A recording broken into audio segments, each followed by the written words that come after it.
তো 25,000 টাকার মধ্যে হোক কি 30,000 টাকার মধ্যে হোক অনেক ফোনস অ্যাভেলেবেল আছে মার্কেটে, কিন্তু সব ফোন সবার জন্য নয়। কারো বেশ গেমিং ফোন দরকার, আবার কারো বেশ পোর্ট্রেট তোলার জন্য ফোন দরকার, আবার কারো বেশ সফটওয়্যার এক্সপিরিয়েন্স চাই। তো যার যা দরকার সেই অনুযায়ী আমি 25,000 টাকার মধ্যে হোক কি 30,000 টাকার মধ্যে কিছু ফোনের লিস্ট নিয়ে চলে এলাম, যাতে আপনার ব্যবহার অনুযায়ী সেরা ফোন কিনতে পারেন, তাও আপনারই বাজেটের মধ্যেই থেকে। শুরু করবো বেশ স্মার্টফোন আন্ডার 25,000 দিয়ে, যেখানে আপনি যদি একটা সেরা গেমিং এক্সপিরিয়েন্সের জন্য একটা ফোন খুঁজছিলেন, তাহলে আপনি পোকো X6 Pro টাকা দেখতে পারেন, যেটা আছে মিডিয়াটেক ডাইমেনসিটি 8300 আলট্রা, যেটা এখন অব্দি 25,000 টাকা রেঞ্জের মধ্যে কিন্তু বেস্ট গেমিং প্রসেসর বললে কিছু ভুল হবে না। তার সাথে আপনি 8GB কে 12GB LPDDR5X এর র্যাম পেয়ে যাবেন, 265GB কি 512GB UFS 4.0 স্টোরেজ পেয়ে যাবেন। তো গেমিং নিয়ে কোনো সমস্যার ব্যাপার হবে না এটাতে, কিন্তু হ্যাঁ এর ব্যাটারি লাইফটা অ্যাভারেজ পাবেন, খুব ভালো কিছু এক্সপেক্ট করবেন না। প্লাস এর সফটওয়্যারটা বলুন বা এর ক্যামেরাটা কিন্তু আমি অ্যাভারেজই বলবো, মানে কাজ চলে যাবে, ওর বেশি কিছু এক্সপেক্ট করবেন না। ফোনটার 265GB ভার্সনটা কিন্তু 24,000 টাকার মধ্যেই পাওয়া যায় এখন। তো 25,000 টাকার মধ্যে সেটা গেমিং ফোন চাইলে কিন্তু তখন এই ফোনটা আপনি দেখবেন। এবার যদি আপনি এমন কেউ হন যার এমনিতে তো 20,000 টাকার বাজেট ছিল, কিন্তু কিছু ব্যবস্থা করে ওটাকে 2-3 হাজার টাকা আরো বাড়িয়ে দিতে পেরেছেন, আর সেই রেঞ্জে একটা ওভারঅল ভালো ফোন খুঁজছিলেন, তাদেরকে আমি মোটো H50 ফিউশনটাকে রেকমেন্ড করবো। তো আপনি যদি এমন কোনো ফোন খুঁজছিলেন যেটার মধ্যে ভালো সফটওয়্যার তো পাবেনই, কিন্তু তার সাথে ভালো ক্যামেরাও পাবেন, আর তার সাথে পারফরমেন্সটাও হাইফাই না হলেও কিন্তু ঠিকঠাক কাজ চলার মতন পেয়ে যাবেন, সেই ক্ষেত্রে কিন্তু এই ফোনটা আপনার সব দরকারই পূরণ করে দেবে। হ্যাঁ মোটো সফটওয়্যার আপডেট পলিসিটা কিন্তু স্লো, কিন্তু হ্যাঁ ক্লিন সফটওয়্যার পেয়ে যাবেন। তার সঙ্গে এই ফোনের সামনে হোক বা পেছনে দুটো ক্যামেরা দিয়ে কিন্তু 4K তে রেকর্ডিং করতে পারবেন,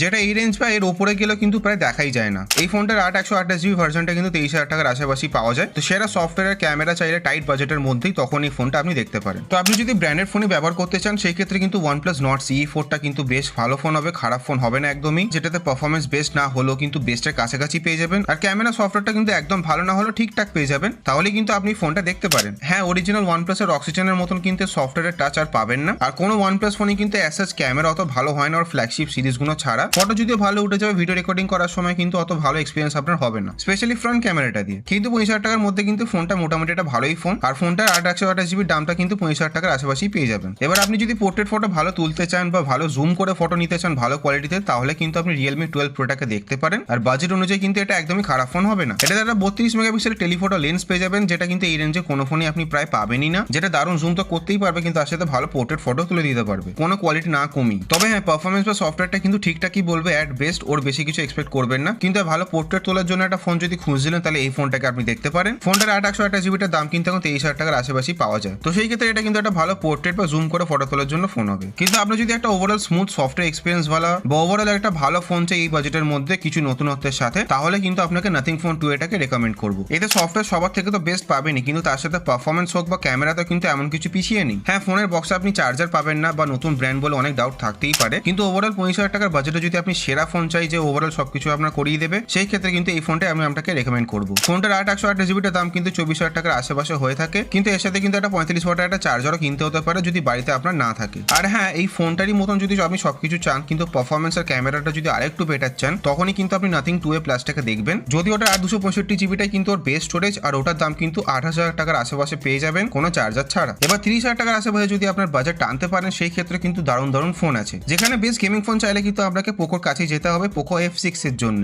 এখানে একই বলবো যে সেরা বা বেস্ট গেমিং করতে চাইলে কিন্তু তখনই ফোনটা দেখতে পারেন। ফোনটা পাবে স্ন্যাপড্রাগন 8S Gen 3 আর 265GB কি 512GB UFS 4.0 স্টোরেজ। তো গেমিং পারফরমেন্স কিন্তু একদম সেরা হবে এই ফোনটাতে, কিন্তু বাদ বাকি জিনিস যেমন সফটওয়্যার হোক বা ব্যাটারি লাইফ বা ক্যামেরা সবই কিন্তু অ্যাভারেজ মতনই পাবেন, খুব বেশি কিছু এক্সপেক্ট করবেন না। ফোনটার 265GBটার দাম কিন্তু 28,000 টাকার আশেপাশে পেয়ে যাবেন। তো হ্যাঁ 30,000 টাকার মধ্যে যদি বেস্ট গেমিং ফোন খুঁজছিলেন, তখন এই ফোনটা আপনাকে আমি রেকমেন্ড করবো। এবার যদি আপনি ব্র্যান্ডেড ফোনের মধ্যে কিছু সেরা চাইছিলেন, তখন কিন্তু আমি OnePlus Nord 4টাকে রেকমেন্ড করবো। ফোনটাতে একদম ইউনিক মেটাল বডি ডিজাইন পাবেন, যেটা একটা সলিড ফিল তো দেবেই, কিন্তু তার সাথে কোনো হিটিং এর সমস্যা দেবে না, কারণ সাধারণত যেটা হতো যে মেটাল ফোনে কিন্তু হিটিং একটু জলদি হতো, সেরকম কোনো কিন্তু অ্যাসেস প্রবলেম নেই ফোনটাতে। ফোনটাতে গেমিংও কিন্তু আপনি ভালো করতে পারবেন। এটার মধ্যে স্ন্যাপড্রাগন 7+ Gen 3 পেয়ে যাবেন, তার সাথে 8GB কি 12GB র্যাম আর 128GB কি 265GB UFS 4.0 স্টোরেজ। হ্যাঁ 128GBটাতে UFS 3.1 আছে, আর 265GBটার দাম কিন্তু 30,000 টাকার উপরে চলে যাচ্ছে। ফোনটার 128GBটার দাম কিন্তু 30,000 টাকার আশেপাশেই পেয়ে যাবেন এখন কোনো সেল ছাড়া। আর ব্র্যান্ডেডের মধ্যে যদি কোনো ভালো ফোন চাইছিলেন, তখন কিন্তু এই ফোনটাকে দেখতে পারেন। তার সাথে ব্যাটারি লাইফটা কিন্তু ওয়ান অফ দ্য বেস্ট এই প্রাইসের মধ্যে। তো হ্যাঁ পারফরমেন্স আর ব্যাটারি বেস্ট চাইলে কিন্তু ফোনটা দেখতে পারেন, কিন্তু হ্যাঁ এর ক্যামেরাটা বলুন বা সফটওয়্যারটা কিন্তু ঠিকঠাকই পাবেন, বেশি কিছু এক্সপেকটেশনস রাখবেন না। তবে আপনি যদি একটা ভালো ওভারঅল এই বাজেটের মধ্যে একটা ভালো ক্যামেরা ফোন চাইছিলেন, তখন আমি কিন্তু মোটো H50টাকে রেকমেন্ড করবো। তো আপনার যদি একটা ভালো ফটো তোলার জন্য শুধু নয়, একটা ভালো ভিডিও তুলে দেবে এমন একটা ফোন চাইছিলেন, প্লাস সফটওয়্যারটাও ভালো হবে আর পারফরমেন্সটা ঠিকঠাক পেয়ে যাবেন, এমন কিছু আহামরি না হলেও হবে, তখন এই ফোনটা আমি আপনাকে নিতে বলবো। যদিও এই লিস্টে যে বাকি ফোন আছে তাদের তুলনায় কিন্তু এর পারফরমেন্সটা একটু কম হবে, কিন্তু বেশি গেমিং না করলে কিন্তু সেরকম অসুবিধা হবে না। ফোনটা একটা স্টোরেজ অপশনই পাওয়া যায় 8/265 GB, আর ওটার দাম 28,000 টাকার আশেপাশে পেয়ে যাবেন।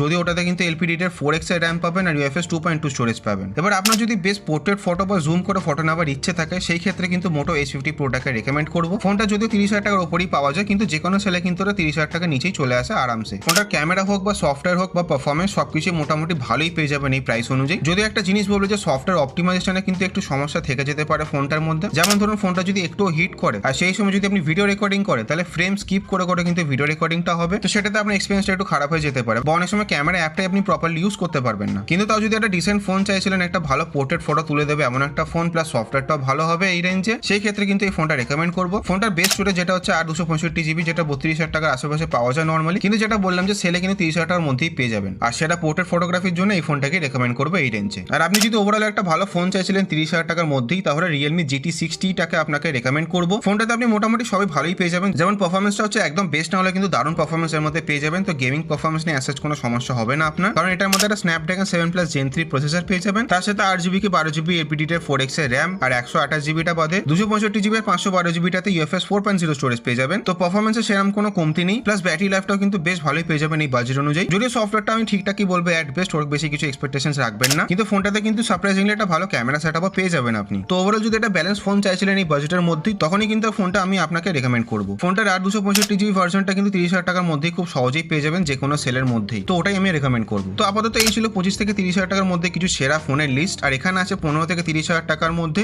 বা 30 থেকে 40,000 টাকার মধ্যে সেরা ক্যামেরা ফোনের লিস্ট। তো ওইগুলো দেখে নিতে পারেন। আর আমি ছিলাম রিদীপ, দেখা হচ্ছে আবার পরের ভিডিওতে।